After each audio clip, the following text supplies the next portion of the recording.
What's going on, everyone? We are back on Magic Online. I know you're super excited for this high quality, high graphical fidelity platform to play Magic on. So guys, we're going to be playing a budget version of Mono Green Tron. If you didn't see my last video, I did an overview of how this deck works, and today I'm going to just give you a guide on how to play the deck. I should note that I've never played the deck, but I played against it, and I wanted you guys to see the deck in action. This is a budget version of the deck, so our top end stuff is much different. I'm playing Scuttling Doom Engine instead of Wormcoil Engine. I'm playing Myr Battlesphere instead of Karn. I do have Ugin, I do have Walking Ballista, but everything else is very budget friendly. We have full Tron. This is basically free on Magic Online. They're like a few cents each. All the searching stuff is all really cheap, so you can build this deck on Magic Online for like $4 or $5, except for when you get to the top end stuff, and then you have to kind of make some budget considerations. But we're gonna play this. We're gonna be playing best of one today. I just want to demo the deck so you guys can see just how it plays. I don't know if people are going to play against me or if they're just gonna rage quit because I'm playing a tier 1 deck, because the open play best of one room, where's the deck, is it's more casual, no mana denial, taxes, no extra turns, so you see more of that type of stuff. I also don't know if anyone's got to be playing here, but there's a chance that people just see me assembling Tron and then quit because they think I'm playing a tier 1 deck, which I kind of am, but I am playing a budget version. But hopefully you guys can kind of see how this deck works, see if it's the type of deck that you want to play. Get the perspective of someone playing the deck if you're going to be playing against it a lot at Friday Night Magic. We got a match, pretty cool. All right, we're just going to be hoping that they don't rage quit. We have one piece of Tron, one Ancient Stirrings, not great. Too much top end. I think we mulligan this. So we don't need both of these, and we only need one top end threat. Okay, well. So, yep, like I was saying, open playroom. Welcome to the open playroom on Magic Online. Good luck, actually playing a game. Okay, got a game after a couple minutes of waiting. Couple minutes, not a big deal. Hopefully this person actually plays. We've got two pieces of Tron. No way to find a third piece, but multiple draw spells. I think we can risk this. It is risky. We should look for hands that can ensure Tron, but two Tron pieces and multiple draw spells to hopefully hit something that will give us Tron is okay. Inspiring Vantage. All right, we're going to be under pressure. Opponent's playing aggro or burn, and they're playing a tier 1 deck. That's an Ancient Stirrings on top, so that's good. So we'll play this. We'll play Chromatic Star. So next turn, we can crack Chromatic Star, play Ancient Stirrings, hope to find our third Tron land, which would be Tower. If we don't find Tower, well, then that's just a big bummer. We can either find Tower or Expedition Map, right? If we don't find Tower, you find Expedition Map. Sylvan Scrying on top means we have turn 3 Tron. So that's great. So we will play this. We add green. Do this. Yep. Draw a card. Myr Battlesphere, so that's something to play with turn 3 Tron. We're going to take 2 from the Eidolon. We're going to get the Tower. We can't play the Tower. So next turn, we have Myr Battlesphere. We have a turn 3, 4/7 and 4/1/1s. The problem is we're at 14. We're going to go to 10 at least, and they have 3 spells. So they could bring us down to 1 if they have 3 bolts. We get another land. Make sure we don't play that next turn, because I could do that by mistake. They do nothing. Cool, so we'll do this. We will play this. We will add 7. So turn 3, Myr Battlesphere. That's what Tron's doing. Technically, this should be a Karn. We would be playing Karn if we were playing the absolute top tier deck. What you got? Mana Tithe? Lightning Helix? Okay. So we could just die because we were under too much pressure, but we will see. We might be fine. It's possible. We do have this. This could get us back in the game a little bit. We can start killing our opponent's stuff. We have to be careful not to play these because they deal damage to us with this. They can't attack. Okay. Okay, Urza's mine. So we could play this, which could, actually, that's really good. Yes, do we have 10? We have, we'll find out. Do we have 10? We have 9. We don't have enough. Okay, well, that's unfortunate. So we'll play this. If we could play this, we could turn these low-cost things that are going to deal damage to us into burn spells or into counter spells, right? It lets us discard. So we could counter lightning bolt with this. We could counter lightning helix with this. So do we just exile? We'd probably exile. We do -2. -2.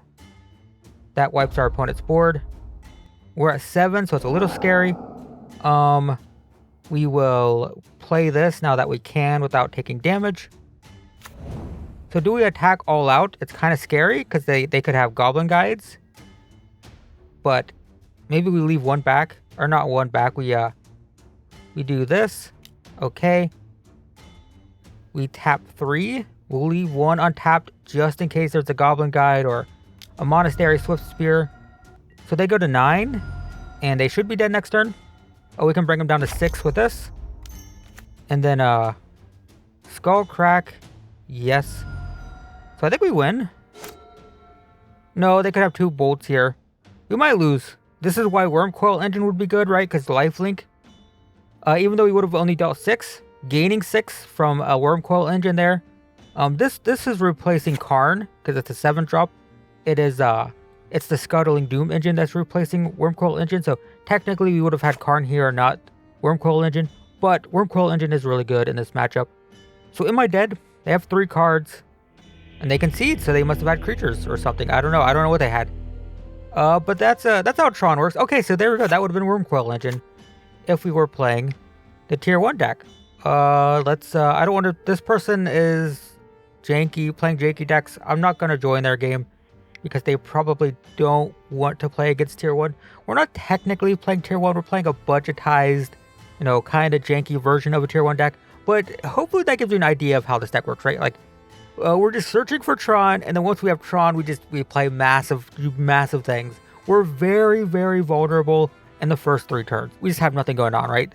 So aggro decks and burn decks can just rip through our life total, as we just saw in the first couple turns. Because what can we do about it? We just have to take it, and we just have to hope that they're slow enough so we can get into turn 3 and 4, and at that point, we go out of control. But is this the person who's playing jank? They might not be happy. Well. This is a little bit awkward. We have so many lands, but we have guaranteed Tron. We have guaranteed Tron, no payoffs, no way to draw. Ugh. We're gonna have so much mana and nothing to do with it. I want to keep it and hope we draw into a threat, and this is probably a mistake. Probably a mistake. Oh, look at that. We drew 1 non-land. If we top deck a land, I'm gonna be so unhappy. There's a chance this person just concedes once they see me assembling Tron. Because I think that's the person who was saying they're playing... Oh, no, this is different. This is a different person. Never mind. Well, they're playing fetch lands. They can't complain, right? Can't complain about someone playing Tron when you're playing fetch lands. Those are expensive. But some people will get angry. Okay, so 2 good things. First off, they're playing fetches and shocks, so they're playing tier 1, or at least competitive cards. And also, they're going to be slow. Oh my god, I did draw another one. There's 5 forests in the deck. I've drawn 4 of them. Not great. Not great. So we have Tron turn 3. We just have nothing to do with it. That's unfortunate. That's very unfortunate. I don't like it. It's okay. We're gonna draw Ugin or something. I don't know. Gonna draw Myr Battlesphere. Gonna draw Scuttling Doom Engine. Another problem with this deck is they're blue, so they might have counter spells, which is kind of tough. Counter spells are not fun. We've drawn 7 lands, 1 non-land. Pretty good. Payoff? Well, we can search for a payoff. And we have the green land, so we will play the mine, crack the map, find the power plant. We have Tron. Power plant. I don't know if we play Tron. If we don't top deck a payoff, if we don't top deck a Battlesphere, a Scuttling Doom Engine or something, We might just play Ancient Stirrings and try to find something to play. They also could have counter spells, so that's also a problem. Manamorphose, that wouldn't be played in control, I don't think. So I don't know what they're doing. Stormwing Entity. Okay, so this is more of a tempo-y type of deck. They're tapped out. I would love to top deck a threat. Top decking a threat would be fantastic here. Opponent passes. Come on, threat. Come on, threat. Please. Please. That is not what I was looking for. So I think we do with this. We do this. We're going to search for a threat. Surely in the top 5 cards, we'll have a payoff. Okay, we have Walking Ballista, Kozilek, and Ugin. And we can play Ugin next turn. So Ugin it is. And these can go in any order. I don't care. Alright. So we have Ugin. The question is, can we resolve Ugin? I'm doubtful, but we can try. Oblivion Stone, by the way, I kind of forgot to mention Oblivion Stone in my overview of the deck, but Oblivion Stone is played sometimes, and it is cheap. It's a board sweeper. So basically, you sacrifice it, it destroys everything without a fate counter, and then you can put fate counters on things. And usually with this deck, you only have like one threat in play, right? So you play this, you put a fate counter on Ugin, and then you blow up the rest of the board, is the idea. Or if you have no threats like now, I could just blow up the board. No problem. Ooh, please tap out. Oh, I'd love it if you tapped out. Could you just tap out, please? Could you just tap out? They only have one land. I kind of like that. I mean, they could have Force of Negation. They are playing Fetches and Shocks, so it is possible that budget is a concern. Stormwing Entity is also very expensive on Magic Online. It's like 7 tickets. It's like $7. It's like a $2 or $3 card in paper, but it's like 3 times more expensive on Magic Online. It's weird. Like, Storming Entity is a $7 card on Magic Online and like a $2 card in paper, whereas Ugin is like a $20 to $30 card in paper and it's like 4 cents on Magic Online. Just the way that the markets are so different is kind of funny. Yeah, you can play Ugin the Spirit Dragon on Magic Online, guys. I think I paid 4 cents for this. 4 whole cents. 4 pennies for an Ugin the Spirit Dragon. Yes. Yes. Thank you. They tapped out. Now the problem is, are they storming off, and is this going to kill me next turn? Or kill my Ugin? And the answer is possibly. I guess I could -5, but then this dies to a bolt. I don't think I want to do that. We also have to be worried about the Force of Negation. Mutagenic Growth. Okay, they're just going all out. Okay. Gotcha. They're trying to kill me now. Can they kill me now? Do they have more of those? I'm taking 9. Down to 11. Huh. So I can play this. Do I -5? I don't want to risk it. Ugh. If I -5, I'm safe, but I have no payoffs. If I plus and I just kill the Stormwing Entity, they only have 2 cards. What are the chances that they can kill me with 2 cards? I don't think they can. I don't think so. I'm leaning towards probably not being able to kill me with 3 cards, technically, still draw. Or do they just have Force? Force of Negation?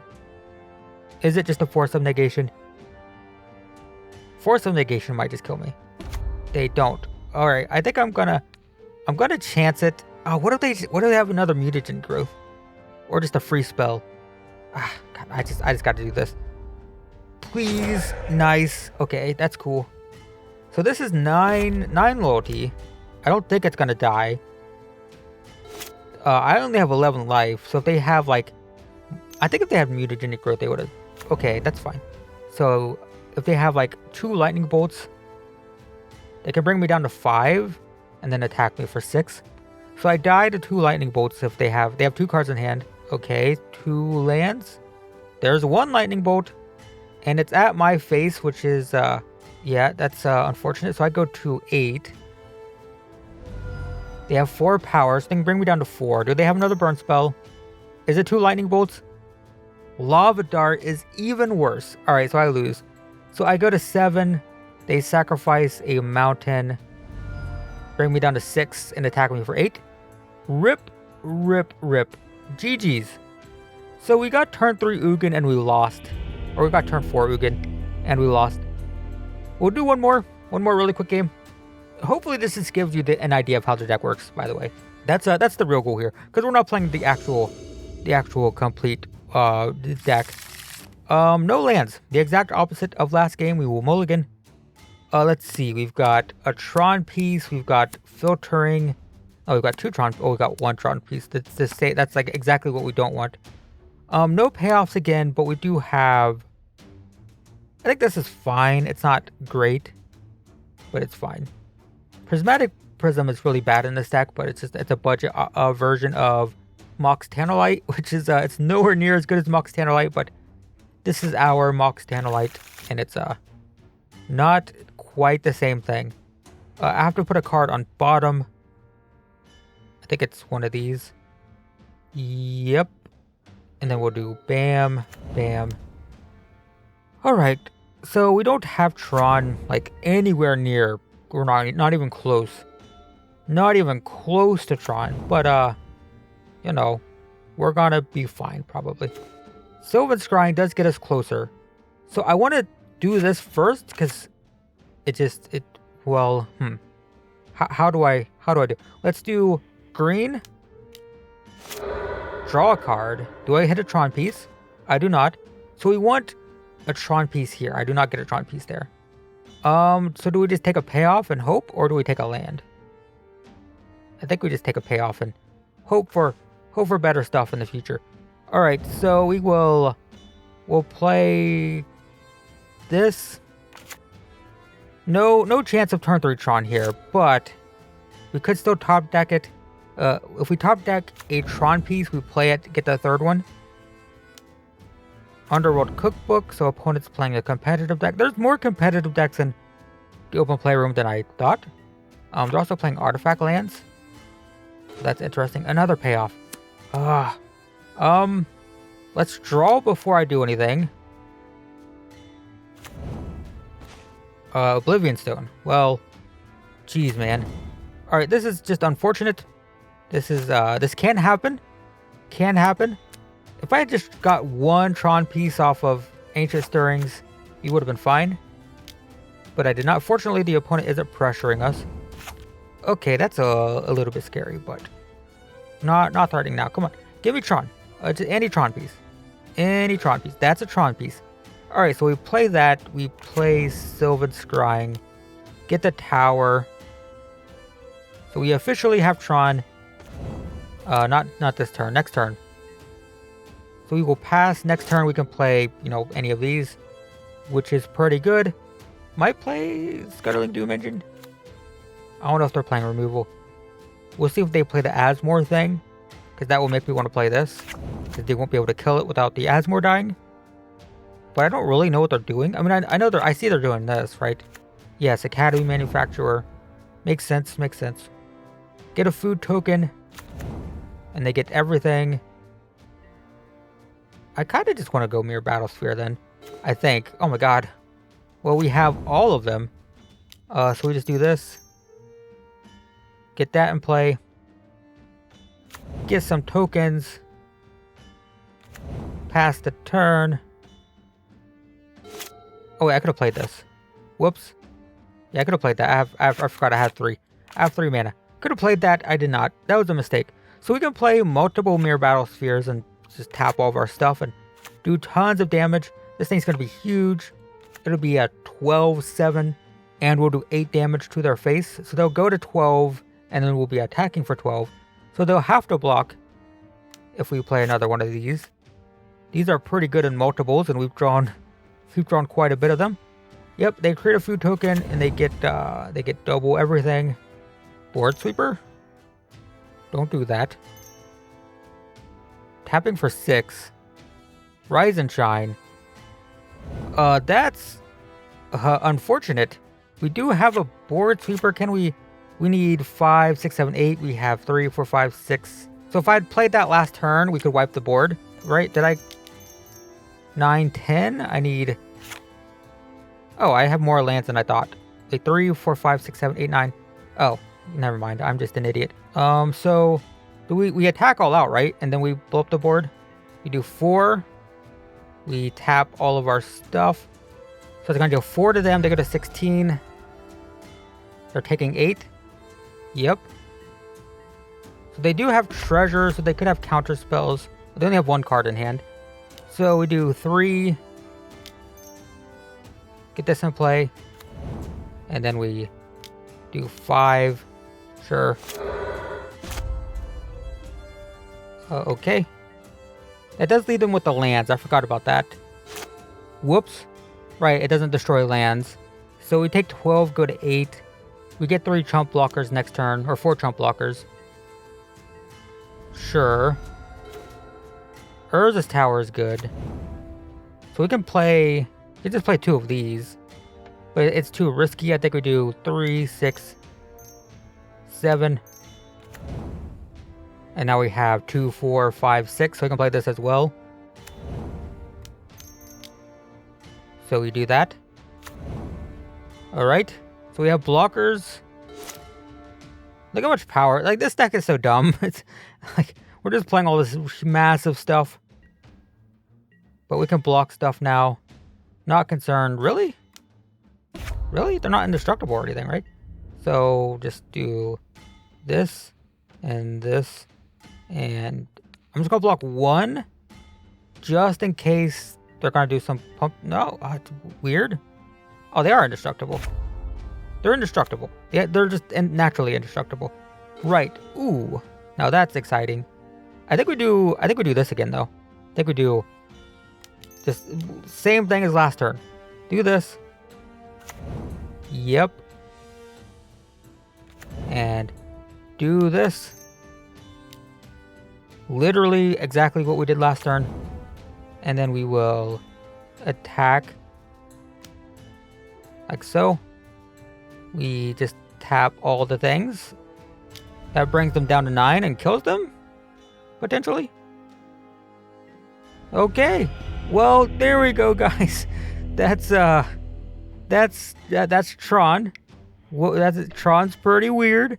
We have a massive advantage playing best of 1 because this deck is very, very vulnerable to sideboard hate because they just most people second, third games, they will bring in just hate cards for Tron. They like Blood Moon.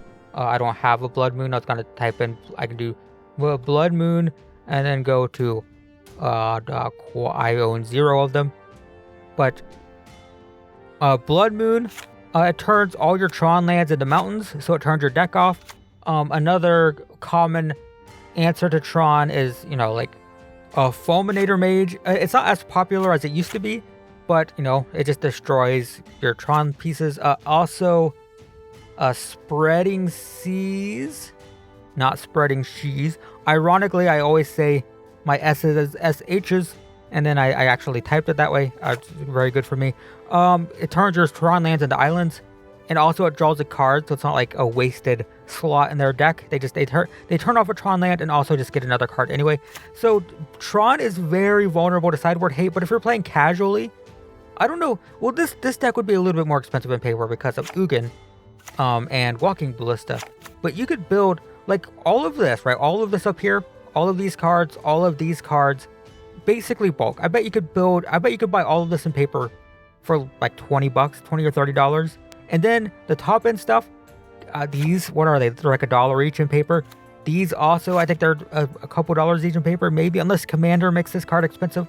Endbringers also, I don't think they're expensive in paper. We didn't draw on that game. So yeah, you could actually get a very cheap budget version of this going for casual if you just want to play against your friends and stuff. And as you saw, it works pretty well. You could get Tron more consistently than you would imagine, and then you just get to play this massive, big, stupid stuff. So there you go, guys. That is just a demonstration, a demo of Mono Green Tron, a budget version of the deck. Hopefully that gives you an idea of how the deck plays, and maybe that's useful. So thanks for watching, guys, and I will see you in the next one.